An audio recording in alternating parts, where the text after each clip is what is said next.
তামিমের অসুস্থতায় পুরো দেশ থমকে গিয়েছে। ক্রিকেটার থেকে সাধারণ মানুষ সবার প্রার্থনায় তামিম ইকবাল। দেশ থেকে বিদেশ সবখানেই তামিমের জন্য দোয়া চলছে। ২২ গজের লিজেন্ডকে ফিরতেই হবে। মোনাজাতে শুধুই তামিম, প্রধান উপদেষ্টা থেকে সিনেমা জগতের শাকিব খান, সবাই তামিমের জন্য এক কাতারে মিলিত হয়েছেন। মূল ঘটনার শুরু সোমবার সকালে। টসের পর বুকে হালকা ব্যথা অনুভব করছেন তামিম। বিষয়টি দ্রুত দলের ফিজিও ও ট্রেনারকে জানান। প্রাথমিকভাবে গ্যাস্ট্রিক জনিত সমস্যা মনে হয় তিনি গ্যাস্ট্রিকের ওষুধ গ্রহণ করেন। তবে কিছুক্ষণ পরও অবস্থার উন্নতি না হওয়ায় সতর্কতার অংশ হিসেবেই নিকটতম হাসপাতালে নেওয়া হয় এবং চিকিৎসা শেষে যিনি বিকেএসপিতে ফিরে আসেন। বিকেএসপির ৩ নম্বর গ্রাউন্ডে তামিমের সঙ্গে ছিলেন কোয়াবের সাবেক সাধারণ সম্পাদক দেবব্রত পাল, কাছ থেকে যিনি পুরো ঘটনার সাক্ষী ছিলেন। সকালে টস করলাম, তামিম আসলো, রাফসান আসলো, 2 টিমের ক্যাপ্টেন। টস করে কিন্তু সম্ভবত ক্যাপ্টেনরা চলে যায়। তো গতকালকে আমাদের একটা মিটিং ছিল, সো সেই প্রেক্ষিতে তামিম আর আমি প্রায় আফটার টসের পর 3-4 মিনিট কথা বলি, 3-4 মিনিটের মতো কথা বলি আমরা। তো কথা বলার পরে তো ও ড্রেসিং রুমে চলে যায়, আমি আমার দায়িত্বে চলে যাই।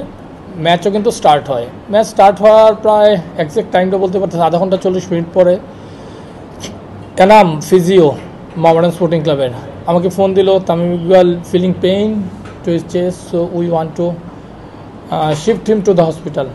সঙ্গে সঙ্গে আমাদের মাঠে অ্যাম্বুলেন্স ছিল, তামিমের গাড়িটাও সম্ভবত ছিল। আমি দেখলাম যে তামিম গাড়িতে উঠে চলে গেল। আমিও সঙ্গে সঙ্গেই কিন্তু অ্যালাউ করা হলো, চলে আসলো। চলে আসার পরে আমরা খবর নিচ্ছি যেখানে কী অবস্থা সব কিছু। তো বলতেছে না মোটামুটি ভালো। আসার পরে ডাক্তার ইসিজি করালো। আমাকে বললো যে ইসিজি করালো, তারপরে সম্ভবত ক্লোফেনাক জাতীয় বা সামথিং, আমি এটা মনে করতে পারতেছি না, তো একটা ট্রিটমেন্ট করালো। শারীরিক অবস্থার আরও অবনতি ঘটলে দ্রুত বিকল্প ব্যবস্থার কথা ভাবা হয়। পরিস্থিতি আরও জটিল হয়ে পড়লে তাকে ফের নিকটতম কেপিজে হাসপাতাল ও নার্সিং কলেজে নেওয়া হয়। সেখানেই প্রয়োজনীয় পরীক্ষা নিরীক্ষার পর তার হার্টে ব্লক ধরা পড়ে। এখানে নিয়ে আসা হয়, যখন এখানে নিয়ে আসা হয় ওনার চিকিৎসা শুরু হয়। পরবর্তীতে আসলে আমরা চিন্তা করি যে আসলে ঢাকা নিয়ে যাওয়া যাবে কিনা। তো বিভিন্ন কারণে আসলে ঢাকা নিয়ে যাওয়া যায়নি, সেই ডিটেলস আসলে প্রয়োজনীয়। পরবর্তীতে ওনার অবস্থাটা বেশ ক্রিটিক্যাল হয়ে যায়। এই ক্রিটিক্যাল কন্ডিশনেই আমাদের কাছে আবার আসেন এবং ওনার ওই ক্রিটিক্যাল কন্ডিশন থেকে যতগুলো চিকিৎসা প্রয়োজন সব কিছু করা হয়েছে এবং আল্লাহর রহমতে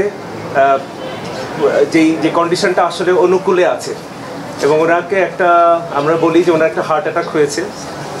এইটার জন্য একটা এনজিওপ্লাস্টি এবং একটা স্টেন্ট করা হয়েছে। আল্লাহর রহমতে স্টেন্টিংটা খুব স্মুথলি অ্যান্ড এফিশিয়েন্টলি হয়েছে। আমাদের যে কার্ডিওলজিস্ট ডক্টর মারুফ ওনার এই একটা স্টেন্টিং করেছেন এবং ভেরি এফিশিয়েন্টলি, এবং ওনার এই ব্লকটা পুরোপুরি চলে গেছে এখন। বাট অবশ্যই আমরা যেমনটা বলছিলাম যে একটু ক্রিটিক্যাল কন্ডিশনে ছিল, স্টেন্টিংয়ের পরেও এখনও উনি অবজারভেশনে আছেন এবং ক্রিটিক্যাল কন্ডিশনে এখনও কাটেনি, এটা একটু সময় লাগবে। আর আমরা সবাই ওনার জন্য প্রাণপণ চেষ্টা করছি এবং আপনারা সবাই দোয়া করবেন আমাদের প্রিয় তামিম ভাই যেন আবার আমাদের মাঝে সুস্থ হয়ে ফিরে আসে এবং আবার খেলাধুলায় জয়েন করে। বিল্লাহ হোসেন শিমুল, ক্রিকেট 97।